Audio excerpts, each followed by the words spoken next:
Copenhagen is a city known the world over. Everyone you meet on the streets can instantly identify the city as the second most populous urban area in the Nordics. Besides this, you may not know Copenhagen is home to many tourist attractions, the most famous of which is the statue of the Little Mermaid from Hans Christian Andersen's fairy tale of the same name, which attracts over 12 visitors a year. It really is lovely to be in Copenhagen, but what if you live next door?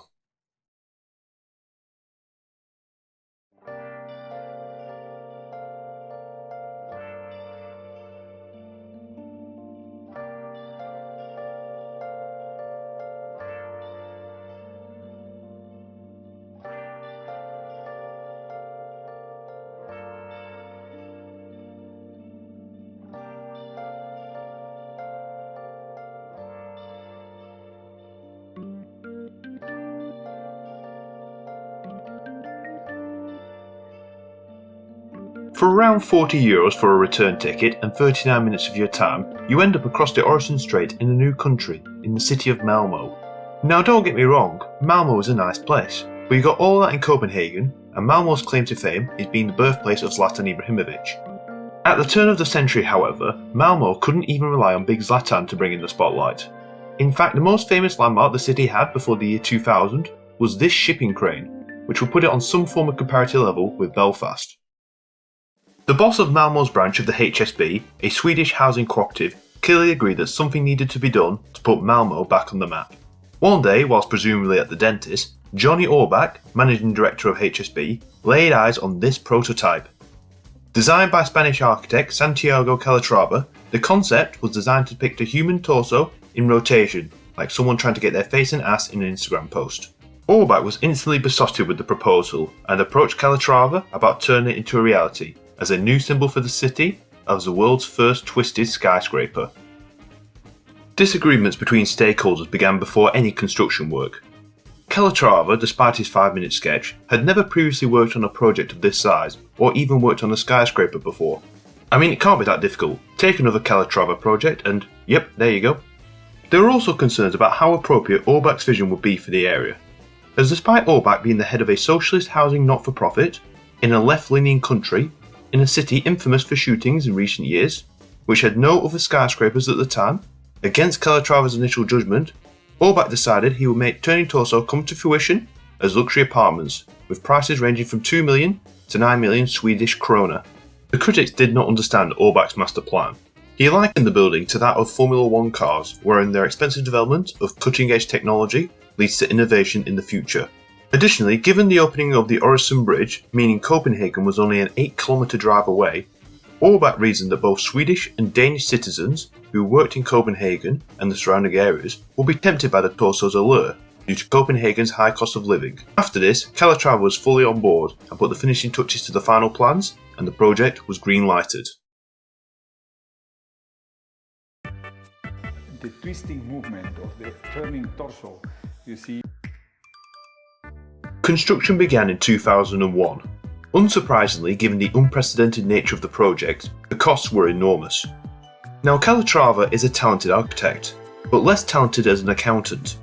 In fact, later in his career, Calatrava would become a controversial figure in architecture and was even accused of bleeding Valencia dry through his various projects with the local authorities. To save costs and to keep the project on track, workers were subjected to working patterns of 80-hour, 7-day work weeks with a week off in between.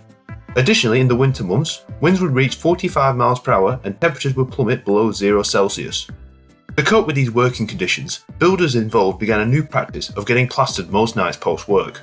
The building was assembled around a central structure that became known as the ACS. Once each core section of the building was finished, the ACS would iteratively climb to the next floor, continuing the process until in 2005, despite many difficulties, the tower was completed.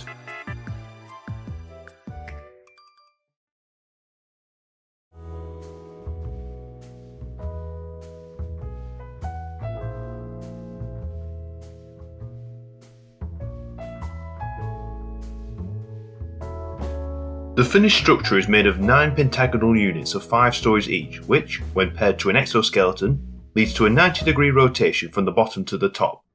The tower, reaching 190 metres tall and encompassing 148 apartments across 57 stories, remains not only the tallest tower in Sweden, but in all of Scandinavia. The tower was more than just, well, a tower. HSB built the Torso to be future-proof, being powered exclusively by renewables. The Torso even has an energy monitoring and biogas renewable systems built into each apartment. It truly was ahead of its time. But what did the experts think?